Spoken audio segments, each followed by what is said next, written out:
Hi, everyone. Good evening, good morning, depending upon where you are joining me from. Today, we are going to talk about how to climb the corporate ladder, that proverbial ladder that everybody dreams to climb up and up and up. What if I tell you there is no ladder? It's all in the mind. But anyway, we'll come to that a bit later. All the philosophical things I'll tell you about it much later. But let's first talk about some of the questions that you might have. I did receive some questions that I'm going to answer. So, the first question somebody tells me, with years of work experience, why am I still distant from my career goals? Well, see, I'm sure, all of us have heard this multiple times. You work hard, work late hours, go to office early, go to office before your boss comes, and leave after your boss leaves. I mean, that used to be something that even I was told multiple times. And I don't want to tell you that I never did that. My boss always came before I came, and I he left after I left, and he used to look at me like this. But anyway, that was me. But what I want to tell you is all those things that have been told to us: work hard, meet your deadlines, and get a degree, get a skill, get training, and all that. All those important, but not essential to meet your career goals or to climb up that corporate ladder that as we talk about, because years of experience or working hard and all that, that is only one of the things. So first of all, I mean, you all need to realize that climbing up the ladder is never in your absolute control. That button to be pressed for you to move to the next role, that is in somebody else's hands. Realize that. So you may be doing things based on what you think is right, but the guy who's going to press the button, he may be thinking otherwise. So, number one, perception.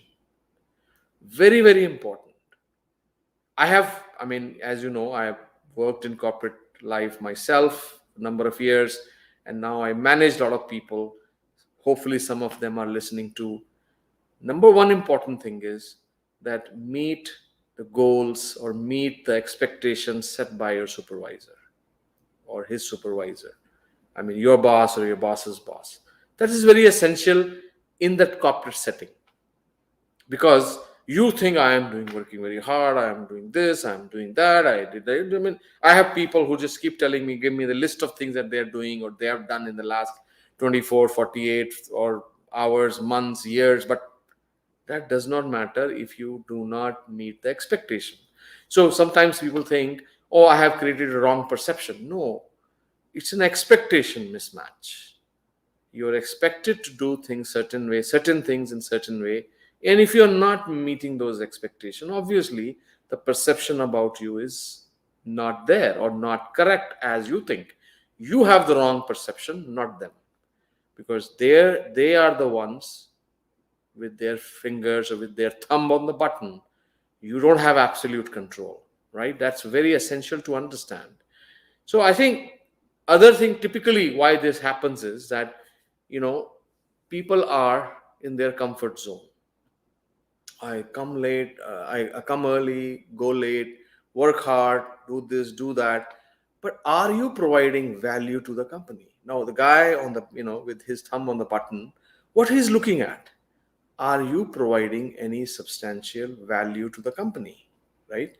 I mean, value is what he is measured on, getting value out of all the people who are reporting to him, and same thing he measures you on. So realize this, that if you have a lot of years of experience and you're still distant from your career goal, possibly the reason is expectation mismatch. If I were you, I will have that conversation with the supervisor and talk to him about what his expectations are, his boss's expectations are, and then you come up with, your plan, or ask for their advice. I think other thing I have found, I would say that, other than the perception or meeting expectation, number two, be open to feedback. I have found often people, they mean well when they say, I'm ready to listen to your feedback. but they actually don't mean it. They don't mean it because if you give them the feedback, they become defensive. So where is that discussion going? You can guess yourself, right? So let me have in between my sips of coffee, if you don't mind. It's a morning, early morning time where I am, but that's very important to understand. Be open to receiving feedbacks.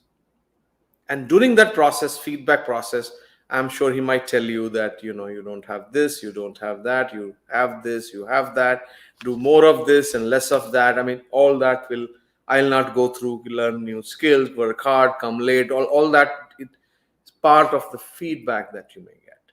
But realize this, that is a very, very essential trait, meeting expectation of your supervisor, and be open to receiving the feedback. I think I would, leave it at that. I think I will go to the next question now. Very important question in today's time. It says, as a woman, why do I need it harder? Why do I find it harder to climb the corporate ladder? And how do I continue climbing up the corporate ladder gracefully? Very good question, I must say, whoever has asked this question. And because I'm sure there are many women out there, they feel that, and I agree with this, I'm not going to dispute. I agree with this, that often there is that, if I may say, discrimination.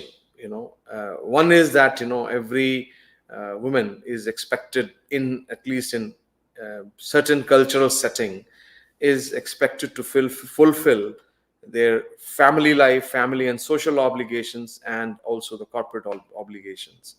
So they are like, a perception, talking about the person with the button or his thumb on the button, his perception could be that women are less competitive, maybe less available, maybe less willing to work hard, or willing to work to provide that value that I was talking about to the company.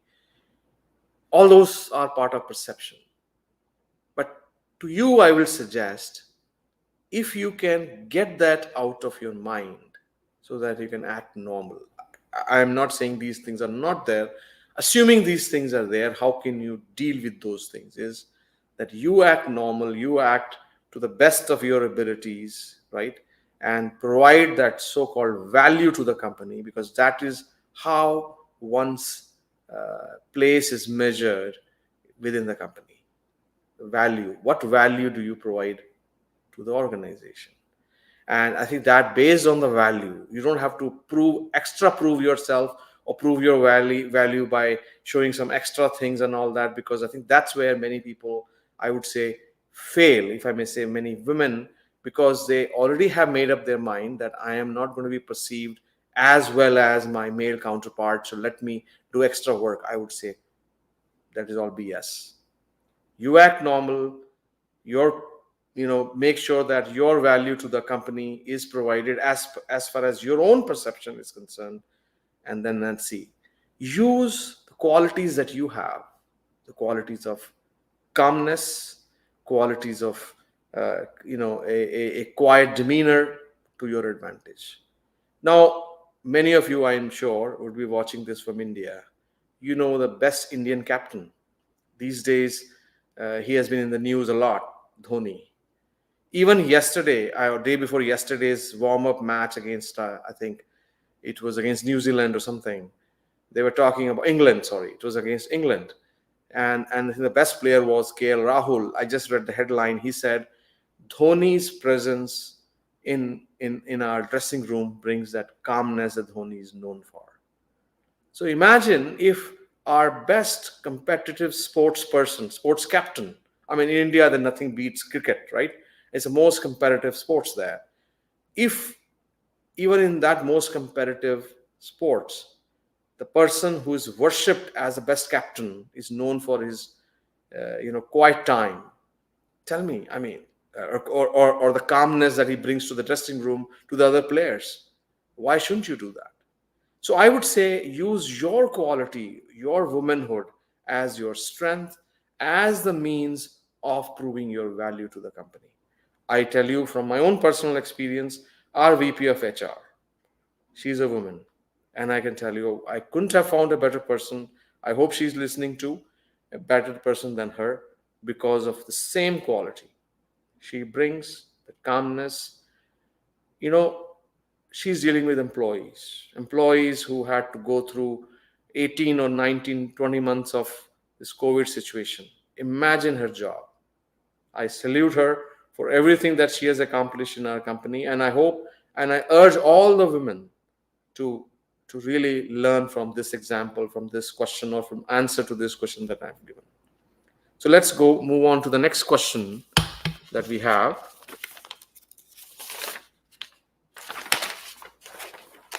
How to overcome career challenges? Well, I think this is, I would say, similar to the first one. And there was a time then people thought, I get a degree, I have good skills, and I work hard, and my career doors will open all the time. And that's what we were told always. But I think things have changed now. In the last few years, life has changed a lot, corporate life has changed a lot, and often people talk about soft skills. But I, being a big fan of Mr. Simon Sinek, I call those as human skills, not soft skills. To me, hard skills are what you acquire through your education, through years of your work experience and all that. But it's human skills. And that's where, to me, going back to the answer I gave to the first question, that your relationship with your supervisor, I'll add to that your relationship to your peers, to people who report to you, all those matters. And that comes out of human skills. So remember, these days, one way to overcome your career challenges, if you're perceiving those, is to develop human skills, to learn human skills, build that relationship with people above you, across from you, below you, all those people, because that matters a lot. In my own life, I had seen my, career ladder that I had seen, that often people thought there is a corporate ladder that goes vertically. Now, in today's work environment, no longer true. I started my career as an engineer. It was very hard when I came to US, and the company I was working with, it was not straightforward. There were a lot of people who had founded the company, and they were all the engineering heads. So you couldn't really reach up to their level because for various reasons. Or at least that was the perception. So in my case, I think what I did was I went diagonally. Where all those guys were director of engineering, there were 4 or 5 director of engineering, so none of us could really aspire to become directors of engineering. I became director of sales, meaning I grew myself, developed those skills to go across and to the other side of the house, and I really excelled in that. And why I did that and how I did that, I'll tell you, that is number 2. First I said is human skills. Number 2 is ownership. Take ownership of the task or the job description that you have. I had a job description in my life of building a product, building a hardware product. I was a hardware engineer or engineering manager at that time, and I built that product. But then I found the sales team that we had was not able to sell. So I went across and I started working with them initially as engineering manager. I would go on customer calls, and I realized I could see through this that why they are not able to sell. I started taking ownership of that and started selling myself. And I say myself, keeping them in the loop, keeping involving them, but they couldn't obviously do what I was doing because I knew the product inside out. So I really succeeded in that. And then eventually my president of the company had no choice but to promote me to be director of sales. And that brings me to the third one. That is, don't wait for the title before taking ownership or before leading. I've seen this, heard this, once I get the title, I can do this. Why do you need the title? If you are willing to take number 2, ownership, if you're number 3, willing to lead, why do you need the title?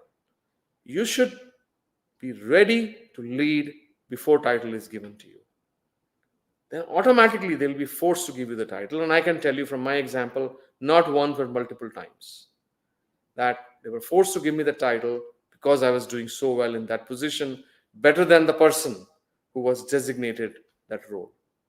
So I think these are the three things I would say you remember: develop some human skills, how to deal with your supervisor, people who are across peers, and people who are reporting to you. And number two, take ownership. And number three would be that don't wait for the title before you start leading. You know, in workplaces, people say that, oh, you need to be confident, you need to have confidence. All overrated.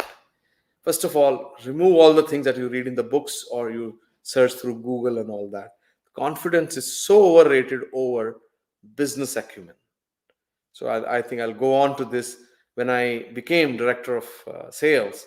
And that is one thing I could really exhibit over all other people in my position or my role, that I had that business acumen, or it could be technical acumen, depending upon the role you have.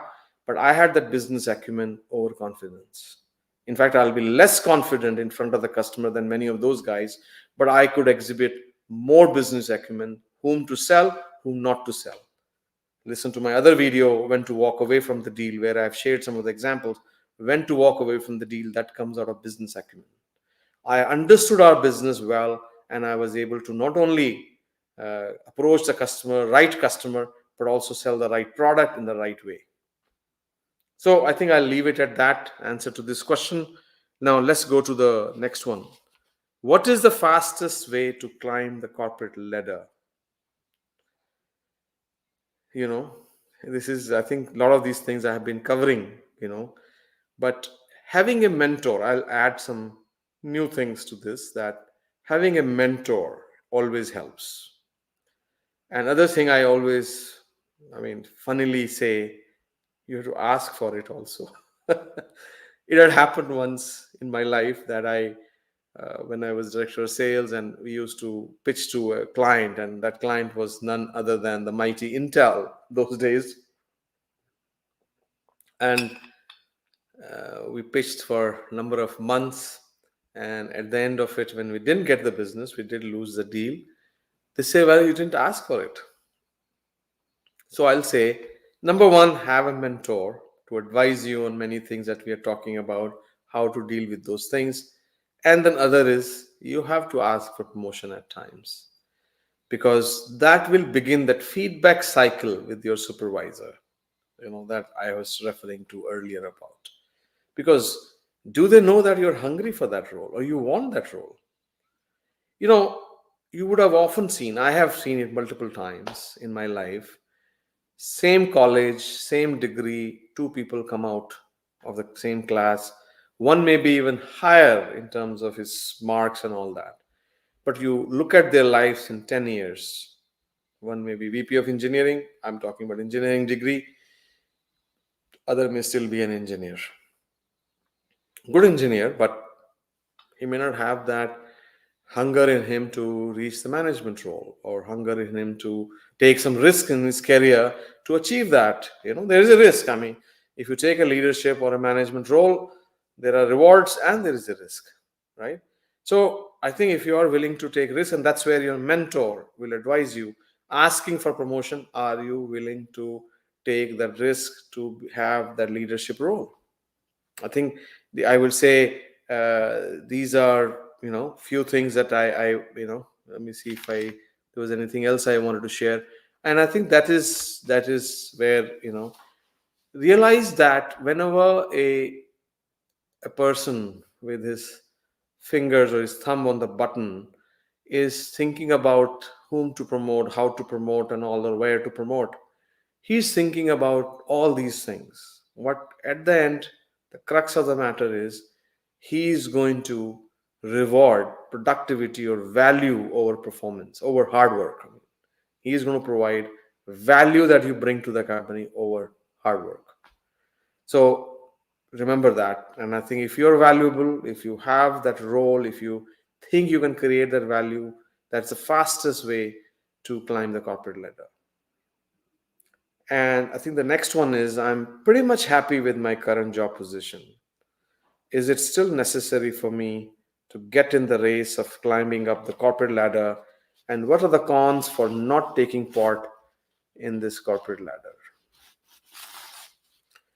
Well, you're for one for once, I mean, easy way to understand. Your bank account will see a bigger paycheck. Hopefully, if you climb up, and you will have some.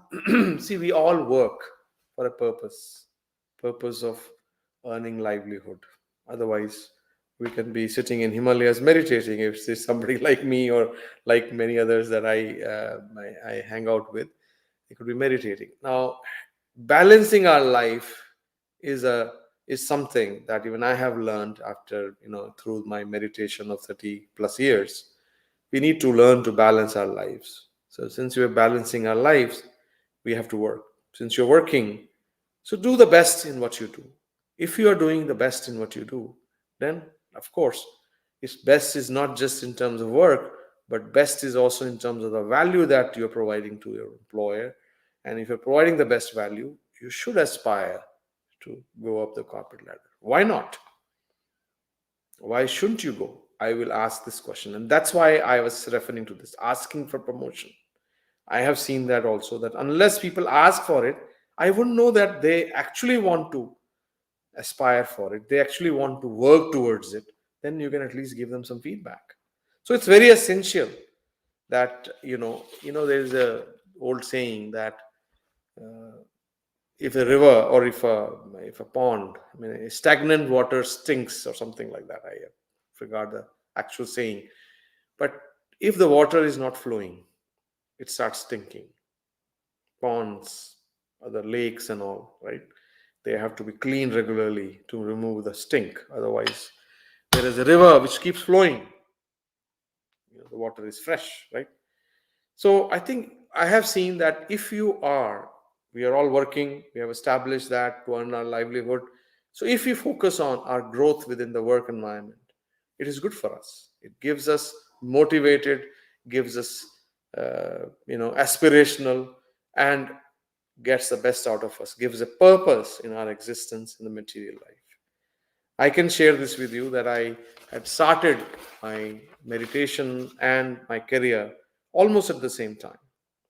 And I'm very, I would say, I shouldn't say satisfied, but happy to share that I could grow in both at the same time, not sacrificing one for the other. I grew in the corporate ladder as well as in my spiritual life. Hopefully, that's only, I guess, at least my inner feeling is that yes, I did. And without dividing time, without thinking that I have to sacrifice one for the other, I kept growing. And I wish the same for all of you. And I urge for all of you to think like this. Now, the next question is, why do some people climb the corporate ladder with such ease while the rest work hard to just keep their jobs? What is their secret? See, when many of these things I have shared through the answer to other questions, those who are able to take the ownership of what has been assigned to them as work, and if they have found a good mentor, right, and if they are open to getting the feedback, they're able to hence they're able to provide better value to their organization. They seem to, yes, grow faster than others. I mean, that's the example I shared. Two people, same engineering colleges, or even school. If you see, one guy goes to our premier institution in India, IIT, or here, let's say MIT or something. Another guy goes to Georgia Tech, or like I went to Delhi College of Engineering, and 10 years later, you see their lives. You'll find that it is not proportionate to the college degree or college they have come from, but they have built their own lives. I mean, it could be what they have done afterwards. So nothing is end of the world. Even if you have not grown so far, I would say, don't sweat over it. Listen to this video again and again. Hopefully, you'll get something out of this to learn from, to change in yourself. These days I'm reading that book, Atomic Habits, or listening to it rather. Small change in your habits will make big changes in your behavior, big changes in your life. So you should see if only a small change of taking feedback from your supervisor you can implement can bring a whole change, whole new you, make a whole new you, and make a huge change in your not only corporate life but also in your personal life. And people who are working hard, I think they say there's a I like to maybe end this answer to this question with a story that somebody had told me that one guy, when let's say Westerner goes to an ashram, Indian ashram, right, a retreat place, and he had been meditating for some time, and he asked his teacher, his guru, that what should I do. He said, well, how long have you come? I mean, typically in at least in US we get 2 weeks off. He said, I'm here for 2 weeks, and I'm planning to I hope to be able to spend a lot of time in doing volunteer work here. He said, yes, please do that. And this guy, morning meditation and cleaning up places, dishwashing, oh, I mean, he spent entire time. It was wonderful. I'm sure he did wonderful work, very hard during those 2 weeks to immerse himself in that ashram life, or life of that retreat center. At the end of it, when it's time to go, he went back to his guru. He says, now I take your leave, so any lesson for me? He says, lighten up, if I may use that word, asshole. Lighten up, Mr. Whatever, right? What it meant was, I think he worked too hard for his own good.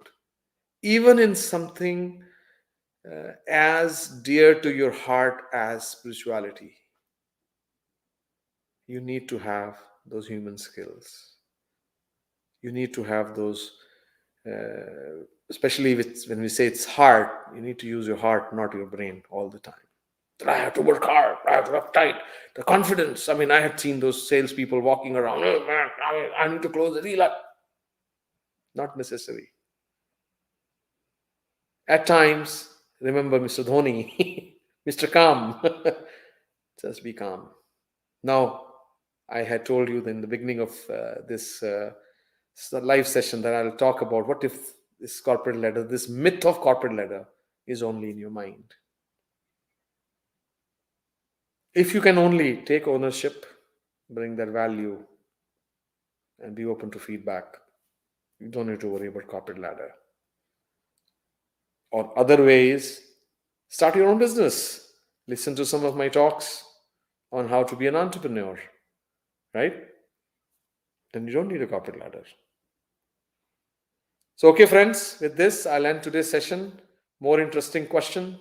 Oh, well, there is some question here from Satya. How does one need to look out for right opportunities in order to upscale our profile with time?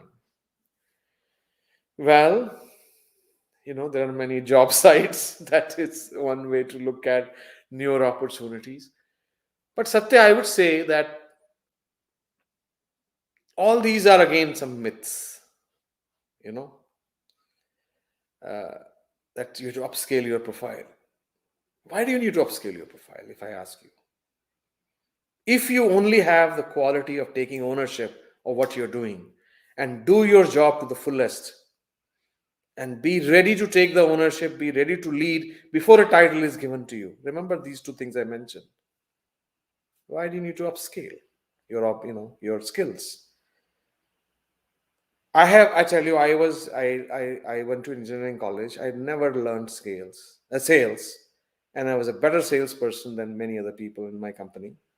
That's why I became director and eventually VP of sales, and then later on I became CEO. And I knew the engineering part already, and I learned marketing and I learned sales. Same job. I didn't have to go anywhere else. How? Ownership. Product I designed, I said, well, I need to sell this. And of course, having good mentors helps there. They can help you there. So that's the advice I will give you, maybe different from what you read in Google searches and other books. But my advice would be different. Hope it helps you. Other question, how important is perception management for climbing that ladder? Good question, Ashish, and that's what It's all depends on perception management. But don't think perception management is bad.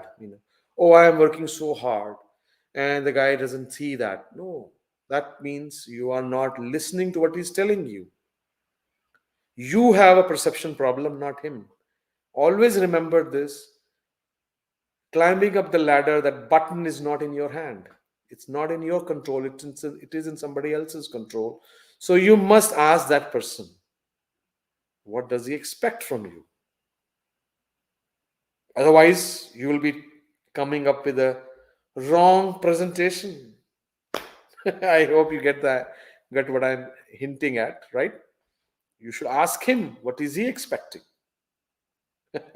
If you don't, then you'll end up with the wrong thing, right? Isn't it? And and it's not I'm saying he is the master, no, nothing like that. If you are anybody, if you are serving, let's say you're making coffee for your friend or your spouse, right? You need to see kitna chammach sugar. We ask, no, how much sugar would you take? It's a simple thing, right? You need to ask. So I think that's perception management. How should I prioritize my work-life balance while climbing the corporate ladder? Rashri, I think in today's environment, I would say that it is respected a lot.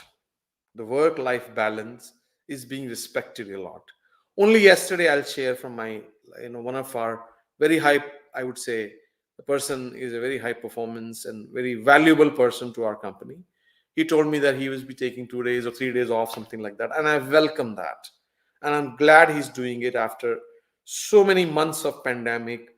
Some of us, after getting vaccine and all, are getting some opportunity to take time off. They should do that.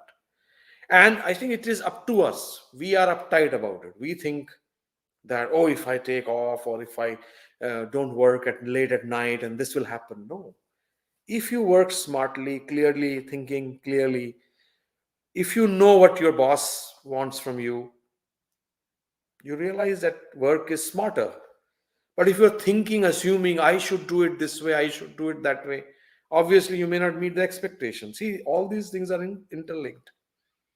I myself have done this mistake. At times I'll work so hard and find boss will say, this is not what I was expecting. This is not what customer wants. Customer wants something else, right? So before you begin a project, or you take that feedback, take that understanding of what is expected of you, then everything will follow. And you will find that you will be able to work smartly, and that will give you enough time to balance your work life. At times you have to. There is a 8 o'clock something somewhere you have to go, and there is a deadline. You have to manage those things. I'm not saying that I didn't. I was a very I would say intense meditator all my life, and there was a time that it is an 8 o'clock meditation I had to sacrifice because there is a deadline. It's not always that meditation wins. No, at times, or I have missed at times. The performance of my son at school. At least my wife made it. It's not that. And I don't regret it either. These are things we have to do. We have to prioritize these things, right? And at times, work is important because there is a deadline there, and there a lot of people's lives are dependent on that. Your proposal, imagine how many, especially if you're in sales, you submit a proposal for $10 million deal, how many lives it will feed. So look at the larger purpose also, right? Hopefully I've answered your question. So you should look at it case by case, how safe, unsafe is changing domains while trying to achieve higher position in companies. Good question, Merun. That's, I think, you have touched upon something.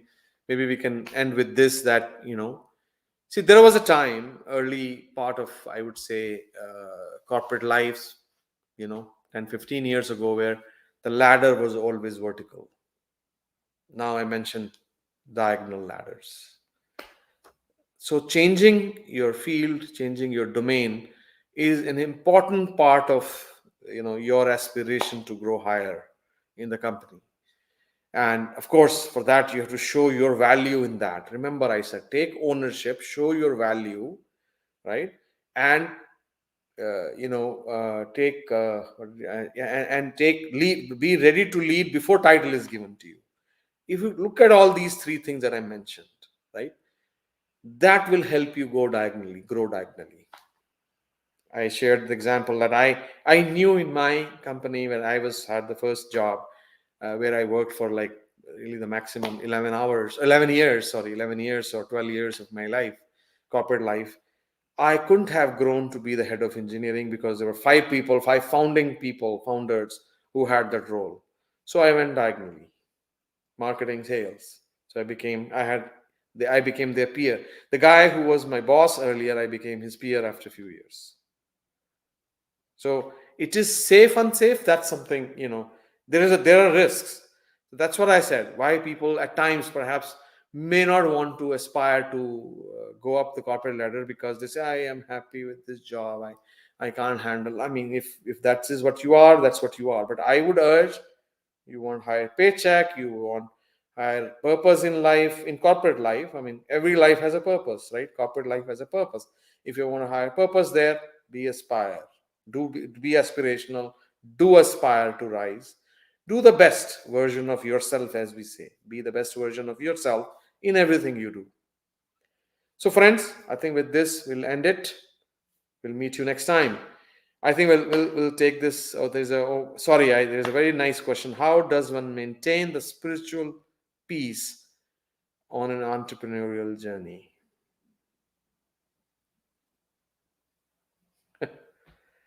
Was this a peaceful moment, my friend? That's how you maintain. Pause.